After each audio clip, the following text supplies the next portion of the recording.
This is Dagmar Sands with Real Estate International, and we're going to be interviewing Mitch Kaminer with the RE/MAX Paramount Properties in Alpharetta, Georgia. Welcome, Mitch. Good to be here, Dagmar. Thanks for having me. Mitch has been in real estate for many, many years.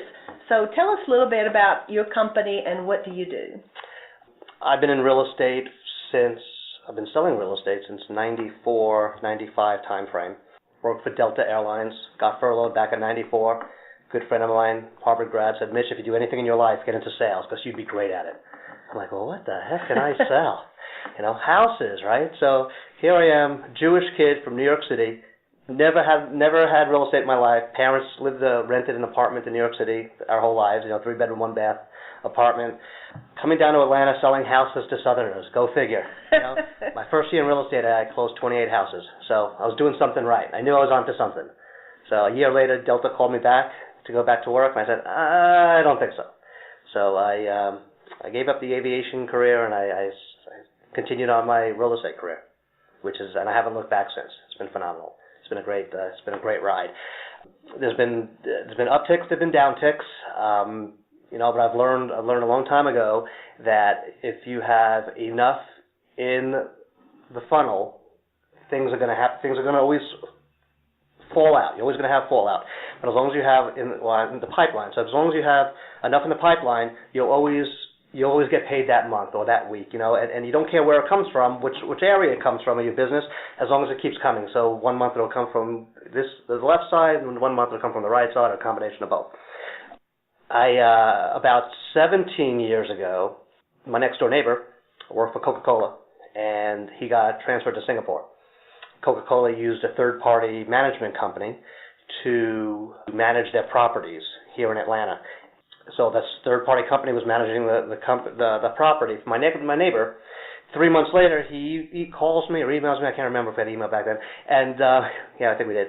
And he said, Mitch, do me a favor. Can you manage my property? I don't like how this lady is doing it, and I think you live next door, and I trust you, yada yada. So I said, fine. I was selling 50, 60 homes a year. I didn't need to manage a property, but it was my next door neighbor. I was like, you know what? Yeah, I'll do it for you, right? So 3 months into managing the property, Coca-Cola calls me and says, Mitch, you're the best property manager we have in the entire country, and we want to give you all of our properties here in Atlanta. So I went from 1 property to 37 properties in a day. And, that's phenomenal. That's great. Well, yeah, an instant business started, an instant side business. Today, I have about, give or take, 60 properties. All my properties are single home, big executive style properties. All my landlords are not professional landlords. They're all executives with corporations that moved away from the Atlanta area, wanted to rent out their house for a couple of years, maybe sell it, maybe move back to it, which I never did, and I end up selling it for them. And then I end up selling the tenants a house. Once they move out. They're all my properties, all the tenants have great credit, great stories. I don't let people with credit issues into the properties, and I learned a long time ago that you do your due diligence on the front end, and you never have a problem. Typically, you never have a problem throughout the year or years that you have these tenants in your house. And a lot of times they give me back the property in better condition, same or better condition as I gave it to them in. So it's nice. It's been a great ride. I never have to worry about chasing people for rents each month. They always come in, never really have a problem. Maybe every once in a while, bank account, something happens and they couldn't get the check out, whatever reason, but it's been great. So back to my story, 17 years ago I started the property management business, and I've been doing that. And the beauty about property management business is that it's passive income. I don't have to sell a house this month to make a salary and to survive. Very, very important, especially for the downticks of when the economy goes down, to have this passive income. It really is passive income. And as a matter of fact, when the economy does go down, the house prices do go down, more people want to rent out their houses because more people become underwater and they can't sell them around, or they don't want to sell them now, and they get relocated out of the state, out of the city, and they want to keep their houses. So my inventory goes up, actually, when the market goes down. So Mitch, who inspires you in this business? I started out 20-something years ago listening to Mike Ferry. And Mike Ferry is a big advocate for contacts. I haven't listened to him in a couple of years, so I can't say if he still does that, but when I first got into the business, I spoke to an agent who's been in the business for umpteen years. She gave me a stack of Mike Ferry cassettes, a stack. And I wasn't in the business yet. I just got my license, and I started listening to the cassettes, and the recurring theme was contacts. No matter what you do, you're in sales. Sales is a contact sport. How do you make contacts? Well, I was in business, but I wasn't making any money yet. So what do I do? What's the cheapest way of making contacts? Back then was telemarket. So I used to go in every night into my office and photocopy the Haynes directory books for my area in Atlanta. And the first morning, I bought a headset, and I had put glass doors, French doors on my living room in my home. I bought a desk, and now I'm in business. I'm a real estate agent, right? So starting at 7:30 in the morning, I would start making phone calls. I'd go down the list from the Haynes directory, say, "Hi, Mitch. This is Mitch Kaminer with Northside Realty. Were you thinking of selling your house? No, thank you. Have a good day. Hi, this is Mitch Kaminer with Northside Realty. You thinking of selling your house? No, thank you. Have a good day." And back then, a lead for me was anybody who would talk to me. I mean, anybody who was nice and want to talk to me. That's great. I'll send you my card. We'll keep in touch. When you're ready to sell your house, I'll be there for you. That quickly, you become better and better at what you do the longer you do it. And I come to realize that those really aren't leads, of course. And so my lead criteria is chiseled down to I was cold calling. I was calling expired listings every morning at 7:30 in the morning. And people would say, "Well, you call people at 7:30 in the morning. Don't they get mad at you? Don't they hang up on you?" I go, "No. If I call them at 8 o'clock, they would hang up on me because they've already had 20 phone calls from other agents. So you call them at 7:30. You're happy. You're chipper. You got enthusiasm. The first thing they say is, 'Man, you're a go-getter. You're up at 7:30 making phone calls. Come on over. I want to talk to you about listing my house. It was on the market for 6 months and we didn't get anything. Come on over.'" I've had that numerous times. And then back then, the for sale by owners from the newspaper, they used to have a home finder section in the AJC, and I used to read all that. So, what type of a software did you use to keep in touch with all of your contacts? Top Producer. Top Producer. I still use it to this day. I don't utilize it as much as I probably should, but I've been doing this 22, 24, 23 years, something like that. You get set in your ways, and you want to change. You want to think that you're progressive, where you're going to change with the times and with all the millennials and new things that are coming out. And you do to some degree, but there's still a lot of that old school in you that you just can't get rid of. And you know what? Quite honestly, I think that's not a bad thing, because I think a lot of that old school, as long as it's pertinent in today's market, I think it helps you. It helps. Still works. It still works. I mean, who would have thought a guy from New York with a New York accent is going to be able to talk to Southerners down here and sell houses to them, and it's been a phenomenal asset for me. It's been great. So where do you see your business in about 5 years? My business. If we would have been having this interview, 15 years ago, I would have said I'm still going straight up. I'm selling more houses each year. I'm kicking butt. I'm just But at my stage of where I am, I'm successful. I make a really good salary. It works for me. So I'm pretty even-keeled right now. I'm not looking to kill it anymore, because I don't have to. I'm successful, and success in everyone has a different level of success, or what they think success is. Some people are very successful. They have kids, they have a wife, and a dog, and they grow the kids up. The kids are in college, they get out. That's success for people. Some people are successful in their business, and they make as much money as they can, and they're very successful that way. Some people, there's a combination of both. So what do you think the role of a real estate agent, how is that going to change in the next 5 years with all the technology, the millennials, and everything that's happening right now? Well, Dagmar, as you know, I was president of the Atlanta Board of Realtors in 2012. So I've had the pleasure of meeting a lot of people that I never would have met in this industry by just being a real estate agent. I've met the owners of major corporations here, major real estate corporations, headquarters here in Atlanta of numerous companies. And everyone's trying to figure out that magic bullet on what's going to change, or how to get ahead of it, and what to do, I definitely think, if you would have asked me this 10 years ago, I would have said, I honestly would have said, the real estate agent's going to be an afterthought or a secondary thought after, in this market with Zillow and Trulia and people are, we're not the gatekeepers anymore with the multiple listing service. They can get all their listings on site. On a little side note, my first 10 years in the business, my first 15 years in the business, when a buyer would want to go look at houses, I would pull up all the houses, and I would say, these are the houses we're going to go see for the day, right? I can't tell you the last time I did that. They give me all the houses they want to see, and then I'll go through them, and then I'll say, you know what, this is a good house, this is a good house. Well, I don't know about this one because of this or whatever, but if you want to see it, we will. But I'll give them, I can't remember the last time that I gave them a list of houses, which is, that's changed 180 degrees. And people, people realize that that real estate agents are needed in these transactions. It's really the divide between the buyer and the seller. No emotions, or you like to think there's no emotions with the real estate agent. A lot of times that's true, a lot of times, sometimes it's not true. But they're the gatekeepers as far as the first wall of defense, I should say, between each side. You let the professionals in the middle negotiate back and forth, and you let the emotions stay on the other side of the fence, and you take it on head on. So I do think real estate agents will have a part in the near future in real estate. I really do. These companies, online companies, marketing companies, are going to have a bigger stake in real estate as well. Things are going to change, and what advice would you give to a brand new agent getting into the industry right now? What should they do? What advice from your experience would you give them? The old saying is this. Real estate brokers, they want to hire you because a new agent, because they know that 75% of you are not going to succeed, just because that's the percentages. So they want to get you in, so you sell your cousin's house, your mom's house, your kid's house. You sell those couple of houses a year, and then it's not really working for you. You've sold all those houses, and now you have nothing really else to do. So my advice for new agents getting into the business is figure out a way to make contacts, just like I did.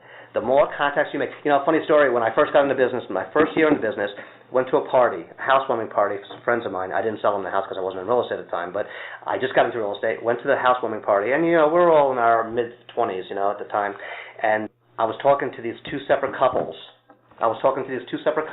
In the party, and my wife and my friends were making fun of me from afar because they saw me talking real estate, and they go, "Look at Mitch, look at these," So he's working all the time. He's working on. Well, I sold the house to each one of those couples within a month of that party, so that worked out really well.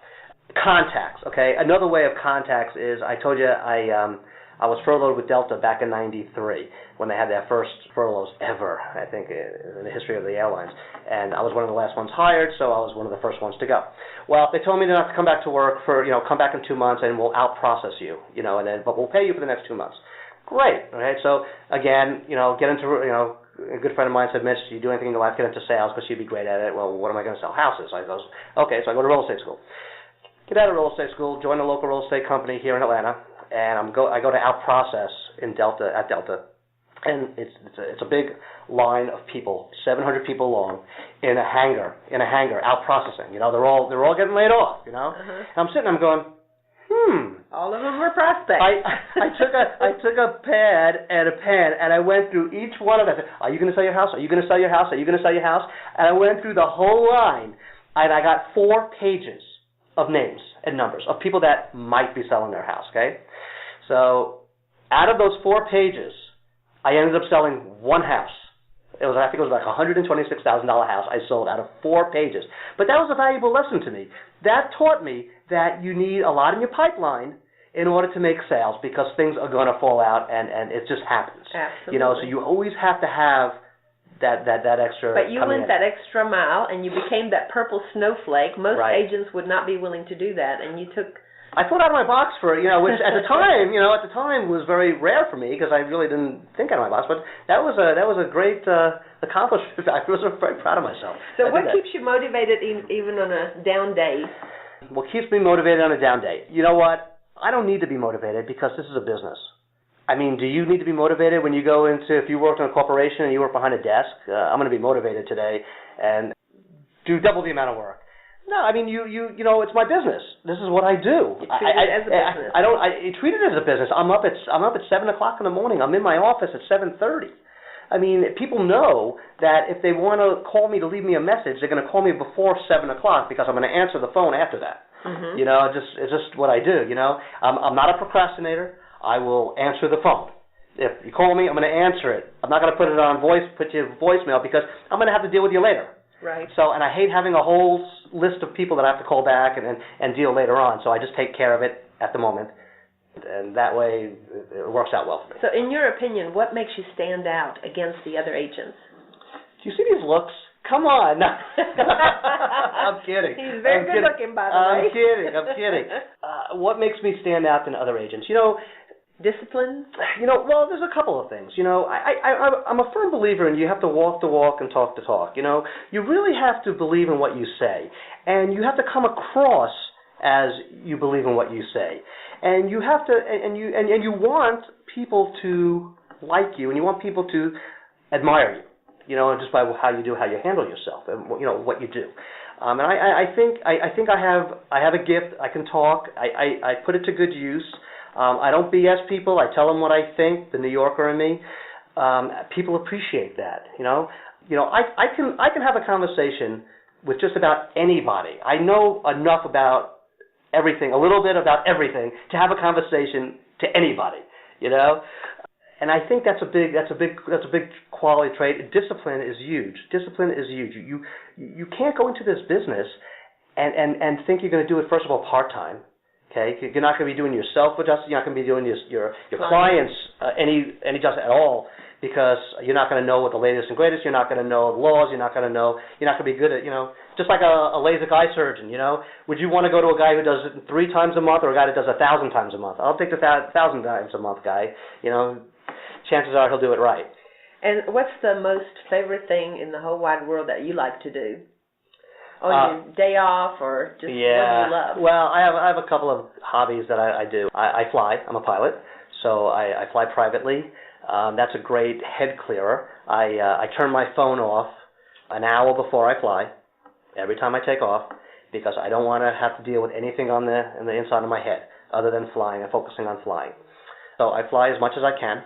And I'm a long-distance bike rider, so I do long-distance bike riding throughout Atlanta and the mountains and the suburbs of Atlanta.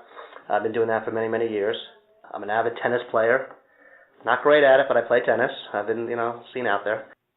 Love taking my kids. We have a lake house 40 minutes north of here. We go to the lake house, take them out on the boat, jet skis. They have a great time. And so I have a very well-rounded life. I have a beautiful, great wife who supports me in everything that I do. Well, I think you need that in this business. You need to have a supporting spouse, for sure. You really do. You really, really do. How do you keep relationships with your past clients?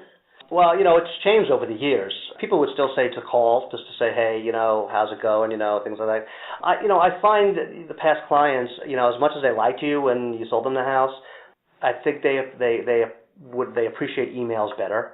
Just to say, hey, how's it going? And sometimes I text them. I'll just say, hey, I haven't spoke to you in a while. I just want to, thinking about you. I passed, your old neighborhood, and I was wondering what you guys were up to. So I say, do you do postcards? Typically not. I was never a big marketer. No, I was never a big marketer. Oh, throughout the years I did. I did do these things throughout the years. And all agents that have been in the business for years have done these things, but they're going to fall by the wayside. It's very, it's not. I wouldn't say it's hard to keep up, but it's usually not kept up for the long durations. Do you use social media, and how do you stay in touch with your clients through social media? Sure. I have obviously I have a personal page, and I have a Facebook office page, work page, business page, you can say. And for Facebook, my opinion is, I post just pertinent things every once in a while. I'm a very funny guy. Everything that I post is typically funny. It's just a funny thing. And I can't tell how many people come to me and go, Mitch, I just love following you on Facebook because the things that you say are really funny. Whatever. It's not a picture of what you had for dinner last night or your dog or something like that. Although I have put pictures of my dog on. That's all I'm saying. But as long as a contact sport, again, it's a contact sport. The more the times that people see your name, the more chances that they'll think of your name when they want to buy or sell a house. Now, as far as the concentration area, do you have a farm area? Do you have a geographical area? You know what? People say, some people do. Some people have really small geographic areas, and I say, well, why limit yourself to just a small little area? I mean, I go Alpharetta, Roswell, Cumming, Dunwoody, Sandy Springs, Atlanta, East Coast. All over Metro Atlanta. You know what? The Atlanta area is not so spread out where 20 miles you can't get from one side to the other and sell a house. It's not a problem to do. So no, to answer your question, I don't have a small little geographic area. I'm pretty much all over the place. Okay. What mobile apps do you use and why? The most used mobile app that I What's have your favorite? is I use Realtor.com to look at things of passing houses, and I want to know what the price of the house is to see what they have in them, to use them as comps, or if we're driving by a house and my buyer says, well, how come we didn't see that house? There's a reason why the house is not on the list. Either A, it's out of the price range, it's sold, it's on the contract. There's a reason. It doesn't have a basement. You want a basement house. You told me you want a basement house. Oh, what? Now you don't really need a basement? Oh. So okay. We've all been there. So Realtor.com, do you have any that RE/MAX is using that are your favorite? No, not really. I don't. I really don't. I got to tell you, my business is a little different than a lot of real estate agents. I would say 80% of my work week is behind my desk, okay? 20% is actually out on the road doing something. You're much more productive behind a desk, behind a computer, behind a phone, than I could ever be driving around the world, in my car. So mobile apps for me, it's not as pertinent as maybe for some buyer's agents who just work buyers and are out constantly during the day, Do you have a system in place for listings and also for buyers that Yes. you use? Oh, sure. Time? Absolutely. Again, discipline. I have a list. Every time I put a house on the market, I got a 2-page list of everything that I do. How I market, where it goes, what it does, when I need to follow up with the seller, when we have to have a conversation about things. Everything is in place. Do you have your assistant doing that, or your? No, my assistant I've had assistants from time to time, and they come and go, of course, just like marketing comes and goes. Again, I have a bookkeeper who keeps the books for me, comes in once a week and does my books. I have another assistant who does flyers for me, behind the scenes work. But what the beauty of me is that when a client calls my office, they get me.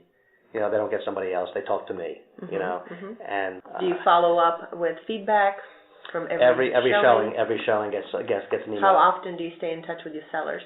Weekly? Oh yeah, at least weekly. The biggest complaint I would get from listings that have expired was I never heard from my agent. Never heard from my agent. Didn't know what they were doing. Yada yada. Even if you're on vacation for that week, you call the seller and you just say, hey, just want to let you know, we've had so and so showings, because you're on the computer, you can see how many showings you have. Right.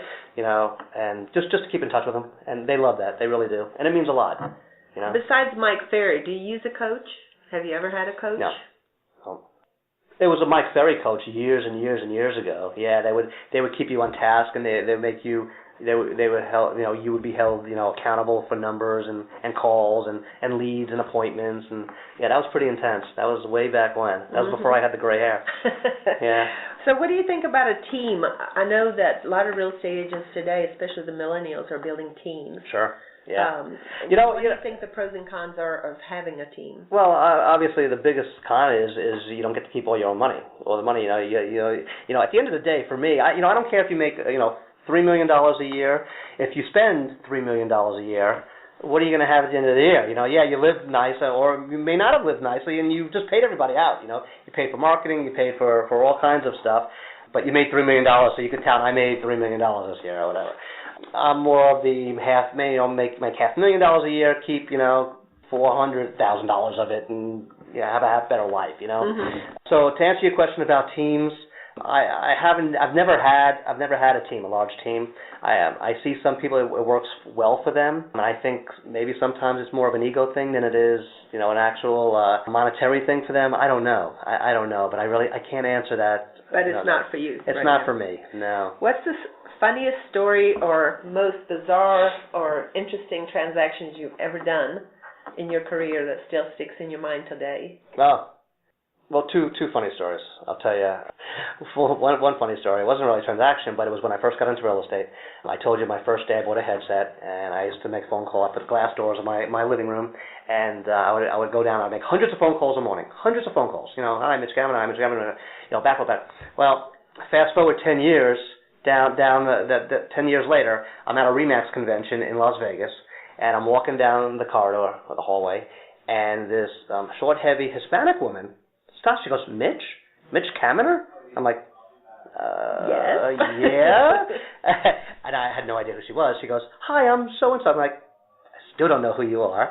She goes, Mitch, I was your housekeeper 10 years ago.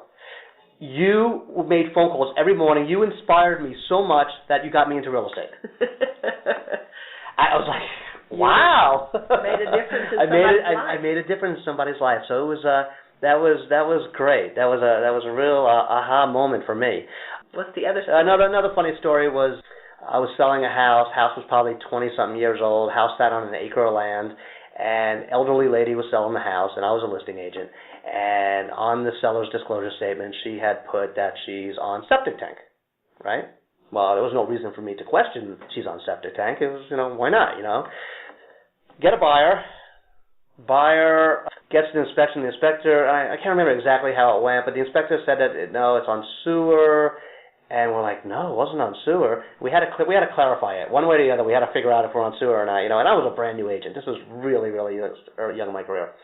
So I told this elderly lady first I went in the backyard and I found, all the way in the back of this acre of property, I found this big manhole cover right there. So I figured that was where all the sewer was going, down the back of the properties. So I bought a bottle of red dye, and I told the elderly lady, I said, hey, you stand here. When I scream to you up to the house, because we didn't have cell phones back then, when I scream to you up to the house, pour it in and flush the toilet, right? So I'm standing there in the back of this manhole cover with a flashlight looking down in this manhole cover. I go, flush it! She flushes it, I'm waiting. 15 seconds later, all of a sudden, whoosh! Red water comes by. I go, you're on sewer. That's a good story. So she wasn't paying sewer she owned the house 20 years. Never knew she was on sewer. Oh wow, that's a fun story. Yeah. What was the most challenging transaction in your career, and how did you overcome it? Most challenging transaction in my career was definitely a short sale. Back in 2008, 2009, when the market was at its lowest, and I was selling a short sale for my seller. I sold him the house a couple of years earlier, and the bank was just so hard to deal with. I mean, they still just didn't get they didn't have the mechanics right yet on how to deal with short sales and how to work, and it got so bad that, I had a willing, able buyer to buy this house. And the bank was pretty much going to be made whole. I mean, it wasn't like they were going to be losing money, but there was so much red tape that you just couldn't do anything, It was so frustrating. I finally got the seller involved of the house because he wanted to move also. And between him and I, every day, we're calling the bank 2-3 times a day each to get things going and just to be very, very proactive with the sale. We finally got it to close. I mean, it didn't close on time, but it closed. And that was a tough one. That was a tough transaction to get done.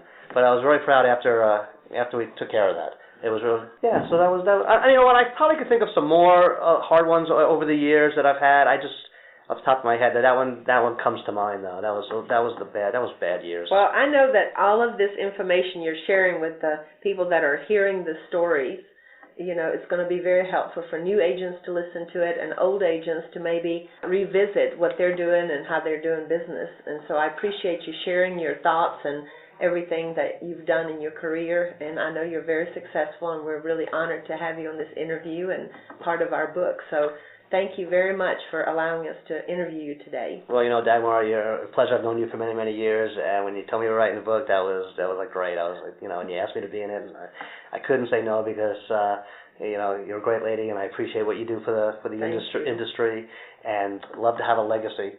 Oh God, the picture of the Atlanta board wall, was my legacy. I used to that my picture from being a past president on the Atlanta board wall. That's my legacy. Now I can say I was in a book. And of course my children. So absolutely. Other than that, it was great. Thank you very much for your time too. Thank you so much.